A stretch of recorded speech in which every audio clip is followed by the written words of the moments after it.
হৰে কৃষ্ণ কৃষ্ণ কৃষ্ণ হৰে হৰে হৰে ৰাম ৰাম ৰাম হৰে হৰে। শ্ৰীমদ ভগৱদ গীতা কিয় পঢ়িব লাগে দ্বিতীয় খণ্ডলৈ সকলোকে স্বাগতম জনাইছোঁ। ৰাধে কৃষ্ণ ৰাধে কৃষ্ণ। ভগৱানৰ আশীৰ্বাদ আমাক কিয় লাগে? ওম নমো ভগৱতে বাসুদেৱায়। হে বাসুদেৱ তনয় শ্ৰীকৃষ্ণ, সৰ্বব্যাপ্ত পৰমেশ্বৰ ভগৱান, মই আপোনাৰ শ্ৰীচৰণত মোৰ কৌটি কৌটি প্ৰণাম নিবেদন কৰিছোঁ। কুৰুক্ষেত্ৰৰ সেই মহাযুদ্ধত পাণ্ডৱসকলৰ জয় কিয় হৈছিল? শ্ৰীকৃষ্ণ যেতিয়া কোনো স্থানত উপস্থিত হয় তেতিয়া বিজয় আৰু সৌভাগ্যৰ কাৰণ মা লক্ষ্মী দেৱীও শ্ৰীকৃষ্ণৰ লগত থাকে। কুৰুক্ষেত্ৰৰ যুদ্ধত পৰম পিতা পৰমেশ্বৰ ভগৱান শ্ৰীকৃষ্ণ পাণ্ডৱসকলৰ লগত আছিল। গতিকে পাণ্ডৱসকলৰ যুদ্ধ জয় হোৱাটো নিশ্চিত আছিল। ভগৱান শ্ৰীকৃষ্ণ অত্যন্ত কৃপাময়, ভক্তবৎসল।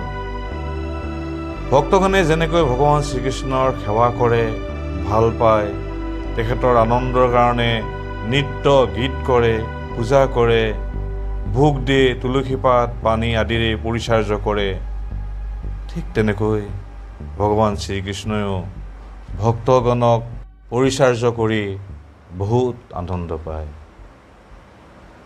ভক্ত আৰু ভগৱানৰ বহুত সুমধুৰ কাহিনী আছে। শ্ৰীমদ ভগৱদ গীতা কিয় পঢ়িব লাগে তৃতীয় খণ্ডত এটা সুন্দৰ কাহিনী ক'ম। ভগৱান আৰু ভক্তৰ সম্পৰ্ক অত্যন্ত মধুৰ। ভগৱান শ্ৰীকৃষ্ণ সমস্ত লোকৰ মহেশ্বৰ, নিয়ন্তা ও প্ৰভু।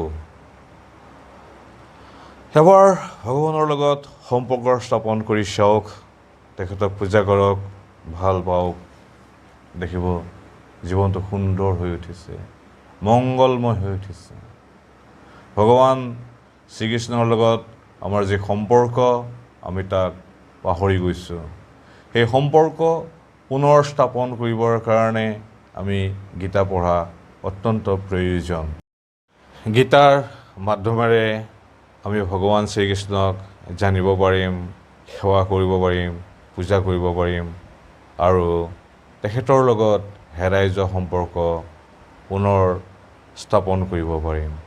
গতিকে হে ভক্তগণ, আহক সকলোৱে গাওঁ, বল হৰি বল হৰি বল হৰি বল, বল হৰি বল হৰি বল হৰি বল, বল হৰি বল হৰি বল হৰি বল।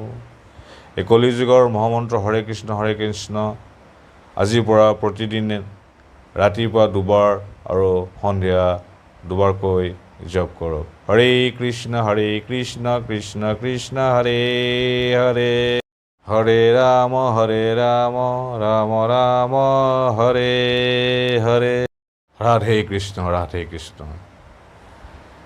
গীতা কিয় পঢ়িব লাগে তৃতীয় খণ্ডটো চাবলৈ পাহৰি নাযাব। যদি ভিডিঅ'টো ভাল লাগিছে লাইক আৰু ছাবস্ক্ৰাইব কৰিব।